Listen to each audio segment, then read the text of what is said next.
Did you see how she's trying to take back the yard, by the way? If you notice in the video, she has a chicken coop that she put there as retaliation. I love the fact that there's a cue card for the rooster. What's my line? Ah, there it is. So the issue here is, should you constantly renovate your house even if you can't fit in it? What do you think, Brian? You know what he should do? He should throw a pile of little scrap metal out in front of that doll.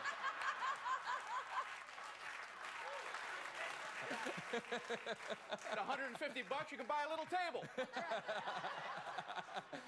Get a little guy in a cowboy hat. Yeah, guy out there cooking up little hot dogs. Right.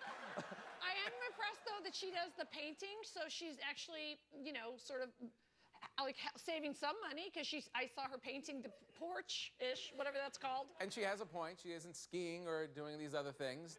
When she said other expensive hobbies like tennis, isn't it a racket and a ball? I don't know how expensive that really is. She doesn't know. It's not her bag. No, it's not a bag.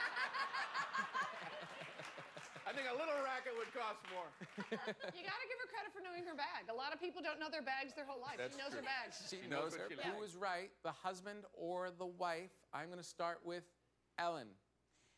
Okay, well, there's nothing rational or logical about artists. And I'm True. sure you know, because you look like a very smart man. You've been married for 44 years because you've kept her happy. Uh-huh. So I think you know that a happy wife is a good wife. All right, going with you. the wife. Carolyn gets one. There is no way I can be as eloquent as Ellen. I just did a haiku. All I can do is point at one of you. That was beautiful. I was crying over here. I think she should be able to do her dollhouse. So you're I'm leaning voting for the doll. Voting for Carolyn. Thank you. Okay, Kathy? so the question is it a financial hardship or not? Don't even start. Don't even go there. Okay, I picked the wife, just based on that face alone. Congratulations, Carolyn wins, everybody. Carolyn wins. You win. Congratulations. All right. So the issue here is being friendly worth keeping your wife waiting? What do you think of this guy, Brian? I always thought these convenience stores were named like Stop and Go, Pack and Run. I've never seen one stop, pitch a tent, talk to some people. But he seems to have a good time. I gotta go grab some cigarettes at Yap It Ups. Yeah. Going up to Stay a While. Kathy, you're a very friendly person. Yes, I like to talk to strangers as well, although this couple fascinates me because say hello to Snooki and the Situation in 5 years. Right? There's a little like Jersey Shore meets the Sopranos thing.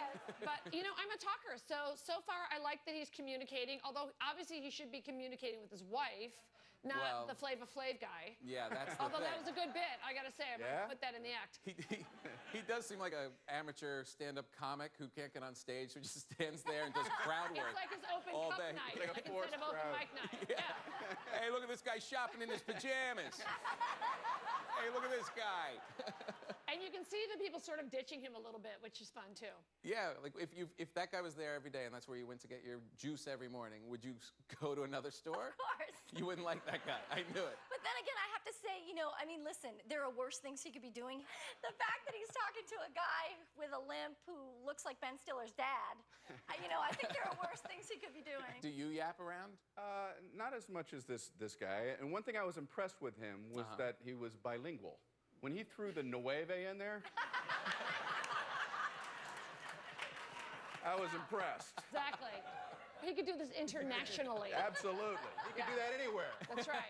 How would you slip that into the conversation? Go, I noticed you picked the number 7 on the lottery ticket. It reminds me of my wife. That would be an 8. That would be an 8. An 8. All right, let's make the call. I will start with Brian. I feel like I'm supposed to be taking the guy's side. We got a kinship here. I love the fact that you love to talk to people. I think that's absolutely wonderful. I would not think it's cool, though, while she's waiting in the car. If you wanted to go up there on your own, But yes. you know what? I invite her in. I said, come in with me. All right, I changed my vote. Come in with me. All right, I'm with you Meanwhile, wait a minute. You were on my Are side. you? I'm easy. I always ask you to come in. No, I don't want to come in there. Meanwhile, my kids are standing in the rain waiting at school because he Oh, told me kids that. standing in the Don't bring the rain. kids in. Goodness. Oh. Say that. I never mistreat my There's nothing grosser than wet kids. Oh, Okay, so hard Brian, to are you serious? Yeah, if he is inviting her in and she's choosing not to, then I think it would be cool. Going with the audience. Please vote now on who you think is the rightest. Now, while they're voting, I would like to hear from you guys on who you're rooting for. Brian? I can't remember who I voted for before. So that's kind of embarrassing. But I'm going to go with Frank. And I think I voted against you last time, and I don't want you to beat me up afterwards, so I'm voting for you now. Going for Frank because he might get beat up.